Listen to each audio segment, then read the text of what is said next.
PvE or challenge mode or whatever they want to call it now that has hit the live servers in OB45 is called Midlife Crisis. And this one is, again, very frustrating to complete, and really as a solo player the only way you can complete it is by basically exploiting the system and how the bots act.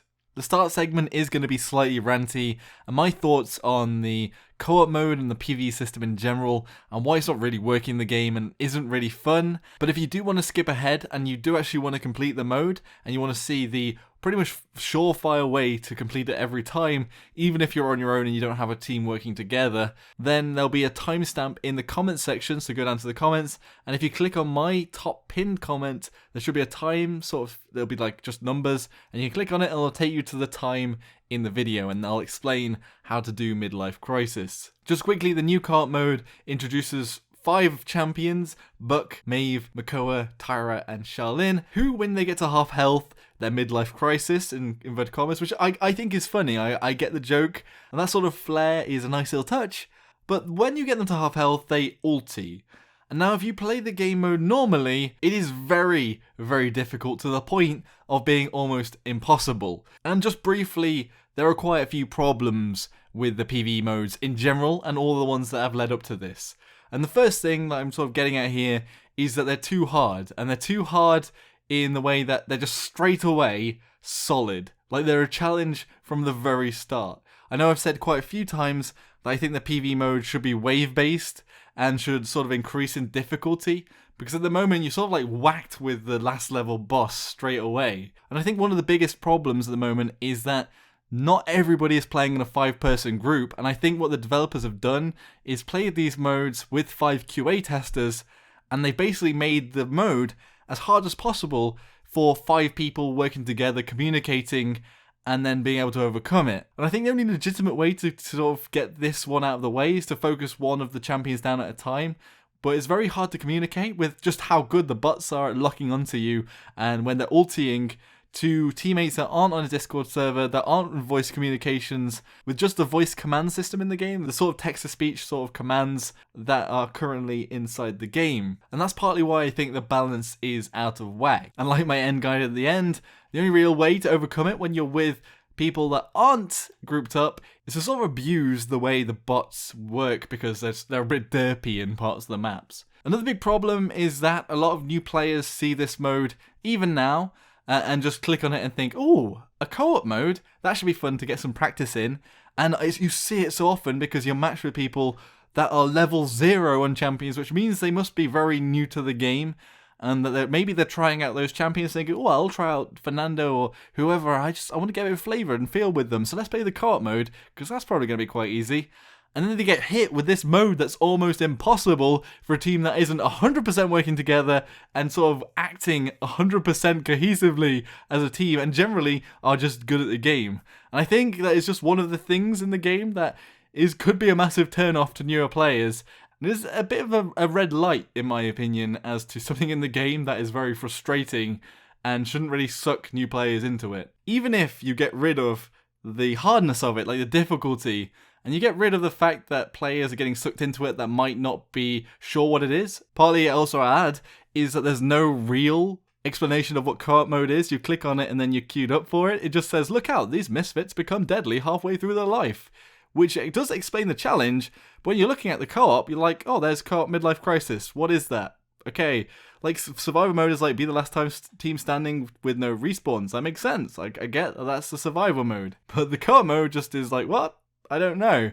And maybe there should be some tips or hints when you click onto it, or maybe just a separate menu for it in general. But anyway, getting back to the fun part, even when you're overcoming them, because the bots are so hard and they lock onto you, and their behavior is in sort of a pattern, they just sort of like lock on and beeline for you. It's not really that much of a strategy. It's just basically spam them down or try and take them out as fast as possible. And almost every one of the challenges so far has either been so get onto a point and be tanks so that you can tank the ridiculous damage like the leapfrog, or be damage dealers and get as much damage out as you possibly can to quickly burst people down.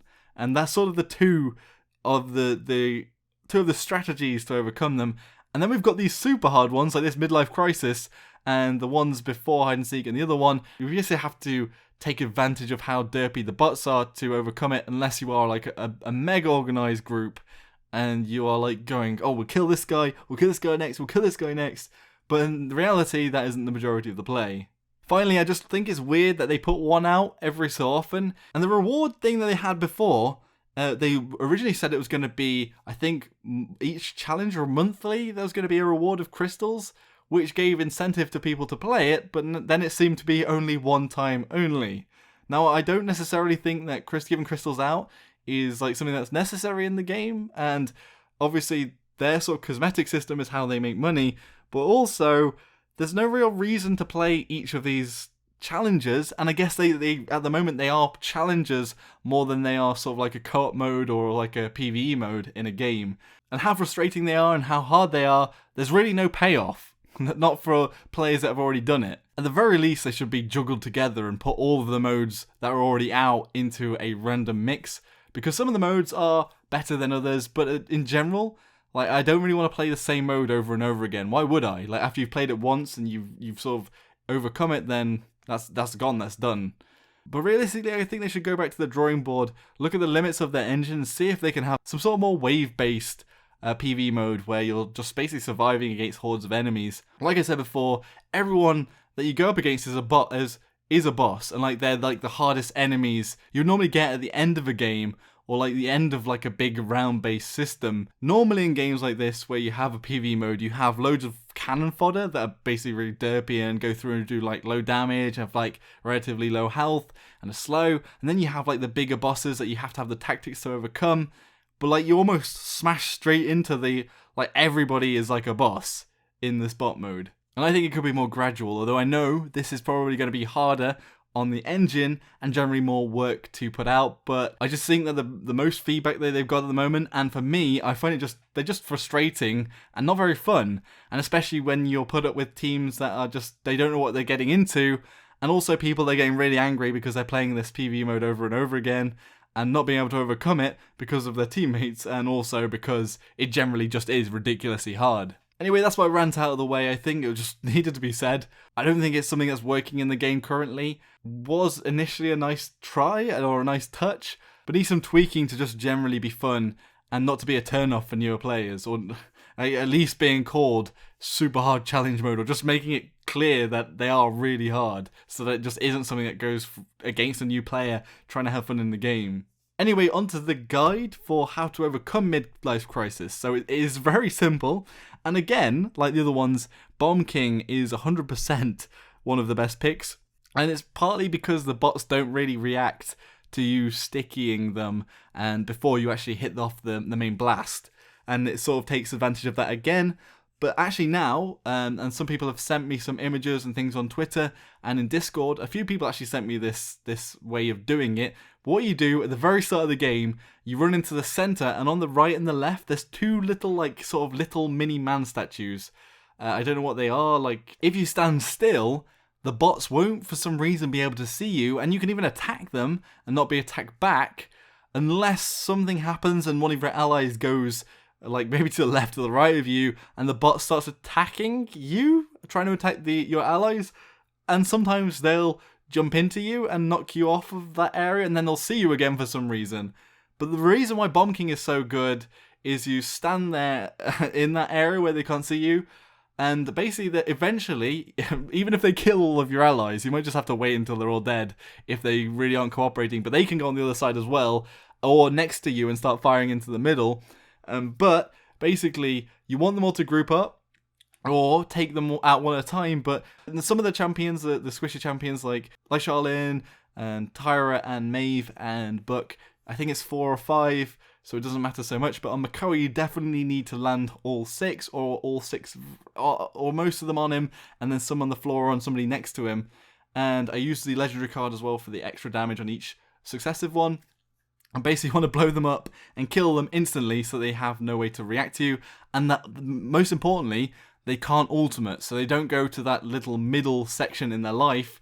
You just kill them instantly. The other ones can ultimate. That doesn't matter so much because they don't still attack you, so you can still kill them afterwards anyway. But if you get Makoa and you don't kill him instantly and he does go to half health and ultimate, then he can see you for some reason. When he's ultimates, he can see you again, so he'll come right at you, swinging. And also, because your sticky bombs now only blow up on contact, you're doing less damage generally, and you can only do damage that way by throwing bombs at him and trying to survive. Now, the only problem with this is sometimes the fog comes in before all of the bots come to the center or get stuck on you. Sometimes they'll run straight into you and sort of group up. And that means that you might have to move into the center, so you basically just have to be as quick as possible, taking out one at a time. And like before in other modes, it does depend on what your team do and how they sort of drag them around the map, but generally, you don't want your team to be that active or to be doing something similar to you. But generally, the rest of your team aren't going to really matter to you as a Bomb King. You can pretty much take out the whole enemy team on your own and do the whole mode.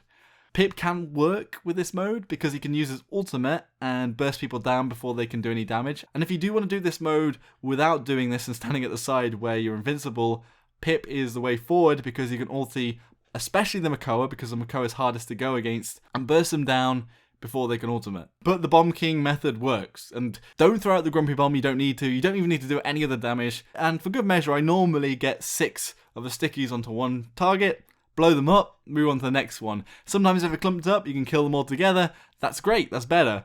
But generally you don't really need to do any other damage. So that's the way forward with this Midlife Crisis challenge mode. Anyway, if this guide has been helpful, be sure to let me know, like the video. And what are all your thoughts on the PvE mode and sort of the cart mode, whatever they call it? I call it challenge or hard challenge or like boss mode or something to explain what actually these modes are, because they're not really like a big cart mode. But what do you think about them? Do you find them fun? Or what are your thoughts? Just let me know in the comment section below. Anyway, subscribe for more of my content and I'll see you in the next video. I'm sorry it has been a little bit ranty, but sometimes I just think things need to be said. And this is one of the things that I've just not had a lot of fun with. And even though I've done the guides, they've not been a fun process. I'll just put it bluntly, and it isn't really very rewarding. Anyway, thank you very much for sticking with it and watching my video. I'll see you all next time. Joshino.